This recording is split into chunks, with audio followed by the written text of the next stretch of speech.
So Simon, we've had the RFL's decision on return to training yesterday. Just want to find out what the club's decision is in regard to returning to training. Yeah, well, obviously we got delayed, didn't we, a couple of weeks ago with all the the spike in cases and that spread across the country after Christmas. So, which was I think a wise decision from the RFL, to just put a short break, amongst all clubs, especially the part-time clubs. And in saying that, the decision to return to training, which is of Monday, probably where we're at, and certainly the area that we're in, it's probably not the right thing to do as a club. There's arguments and as disappointing it is that you want to get back in because we've been back in, that we've got to put the health of our players and their families and also the Halton region first. That's more important than sport, and certainly because we'd be coming back into what would be a stage 1 training environment, which, I mean, for those that aren't aware of it, it's very limited to what you can do. You have to be socially distanced, you can't come indoors. It is just outdoor training. So all them things that we put together and we spoke about as a club, it just, the risk to everyone involved just doesn't seem right, and it's not a responsible thing to do as a club. So we will hold off for the next couple of weeks, and then when we can come back in stage 2 training, which is less of a risk for everyone involved, we'll return to training then. Given that obviously pre-season has already been underway and you want to be as fit as you can for the season, it must have been a tough decision. But when you weigh up those factors, the health of everyone, the infection rates in Halton, and then obviously the restrictions on training, did it make it a lot easier? Yeah, it does, because I mean it's a bigger issue than sport, isn't it? I can't say I'm not disappointed, because we want to be in training, we want to do the thing we love, but at the end of the day, at the moment, myself, personally, I'm sat at home with my 4 kids, or one of them's too young for school, but they're not allowed at school. The schools are begging them to stay at home because the infection rate, certainly within Halton, is sky high. So I can't justify myself, I'm putting it personally here, where my kids are at home, they want them to stay home.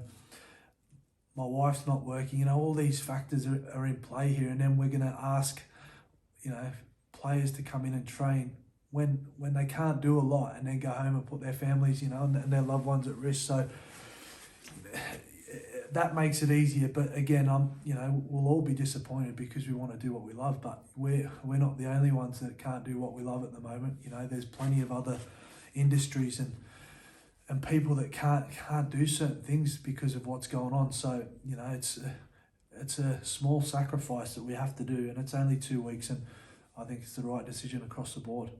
You mentioned the stage 1 return at the moment, and then stage 2 comes into play on the 1st of February. Is the plan to be back ready for that date? Yeah, and all the indications we have, it's hopeful that come the 1st of February we will be in stage 2, which is the stage that we finished up just over Christmas. So if it stays on course like that and we're back in stage 2, then we'll return as soon as we can, which we'll be excited to do. But for the time being, we'll do what we need to do, and then we'll be ready come the 1st of February, which, I mean, the way the format possibly might take place anyway, there's already talk there's going to be delay to the season, so it gives us enough time to be ready and be ready for the season that comes, with also eliminating some of the risks that potentially are there at the moment.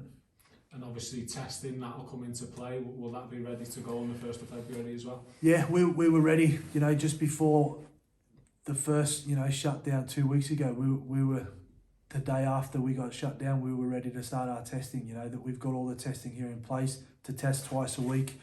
All the staff are up to date on how to do that, and we're ready to go in that, and when that happens. But this place that, our place of work here is, we've done everything we possibly can to make it COVID secure. We can't make it perfect because it's not perfect in society, but we have followed every protocol, and the place is up to COVID standard. But it's just, at the moment, we need to take a step back, have a breath, and then recharge and go in February.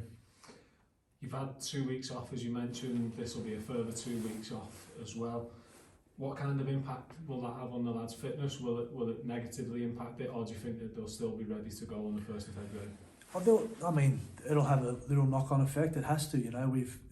We did, I think, 5 weeks leading into Christmas. Then by the time they come back in February, they probably had 4 weeks off. But you know, a lot of them, they come back in good shape in November. You know, the majority of players, I'd say, well, not majority, most of them are training because we're all in lockdown. A lot of them aren't working, so they're going out and exercising, doing runs on their own. So they come back in good shape anyway. So, you know, we might be a couple of weeks behind, but